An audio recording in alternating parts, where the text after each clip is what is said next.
Hi, Nancy Burt-Preece here. This video is for the Linked by Ink community as well as my customers because I wanted to show you how to do this fun background technique.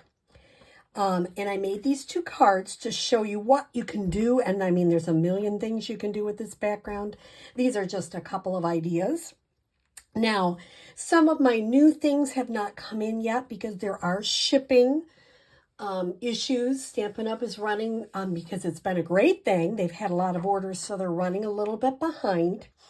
And part of me was frustrated at first, but it is forcing me to use what I already have in a better way and really be more creative. So in that respect, not so bad.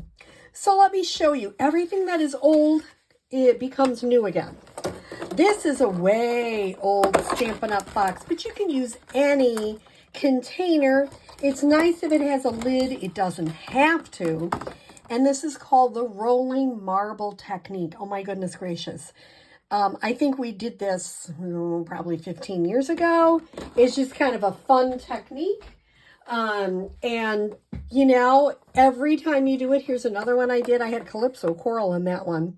Had a little bit, it kind of was becoming brownie, although I kind of like that color. So I'm probably going to use it for something. This one, when I did it, I used two colors. I used Coastal Cabana Reinker and Fresh Freesia. I have a friend who happens to be an artist, and she does a lot of knitting. She's really quite creative. And so I thought this would work perfect. This is Crafting With You bundle, and the sentiment is from Pansy Patch. The rest is Crafting With You, and I just put some cute little thing on the inside. This one I haven't put anything on the inside yet because I'm not sure. This I added Melon Mambo to Fresh Freesia and Coastal Cabana. And this is from the Artfully, what is it called? Artistically Inked Sentiment. These are for Sentimental Park. And a fun background. And of course, I love that painted embossing. Just gives it a little bit of something. So how do you create the background? Well, you can use, I don't know, 1, 3, 5, whatever, however many marbles you want. I happen to have 3. And I'm going to put them to the side, see if they won't roll on the floor. We'll see. You just never know. And I'm going to put 5 or 6 drops of Fresh Freesia. 1, 2, 3, 4, 5, 6. Random. You get a little extra dots in there. Not a problem. I'm going to do about 5 or 6 of Melon. 1, 2, 3, 4, 5, 6. And then I'm going to add some Coastal Cabana in there. Every time you do this, by the way, it is different. And if you're one of the demonstrators in the area that come to my Phelps Art Center class, we are going to be creating this card. So this is a fun one. So I've got all of the ink in there. Now this is the fun part. If my granddaughter was here, she'd love doing this part. And you're just going to roll them around. And there's nothing... You know, it's like when you make shake and bake chicken and you give your kids the bag to, you know, like shake them up. We don't do that much, but my grandkids love doing that. So this is just fun. You just make sure that your marbles have some ink on them. Then I'm taking a 4 by 5 1/4 piece of basic white, but you could use any. I'm going to put a teeny smidge of the Stampin' Seal.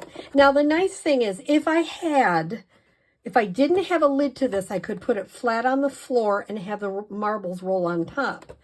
But what I'm going to do, because I do have a container with a lid, is I'm going to just put it right on the top of the lid. Can you see how I'm doing that? Making sure that's in the camera.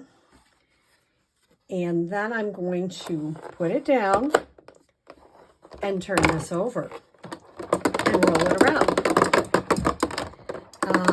You know, you can just keep jiggling it around as much as you want. There's nothing tricky. A fellow demonstrator Debbie Hill did a rubber band technique, which I'm going to also do with my art center class next month. And I thought, well, gee, this kind of reminds me of what we used to do with the marbles. And it depends on how much. See, I rolled them around a lot. Every time you do this technique, this one I didn't roll around as much. This one I didn't. This one I did a little bit more. It will never turn out the same way, but I think that's fun. And I mean, this would look great here. That's a lot of background, you know what I mean? You can see how that would be really fun in that card. So I hope you give it a try. All you need is Stampin' Up! Re-inkers, some basic white, and you have some fun backgrounds, which really help you be creative and try new things. Those of you that are like me that still haven't got everything from their order that they want, then it makes us like, you know, be a little more creative with what we already have. And I don't know about you, but I still have some stamp sets on my shelf here. So I'm trying to be creative, use different things. So I challenge you to try the rolling marble technique and share what you have created with this technique. I hope you all have a great day. Thanks.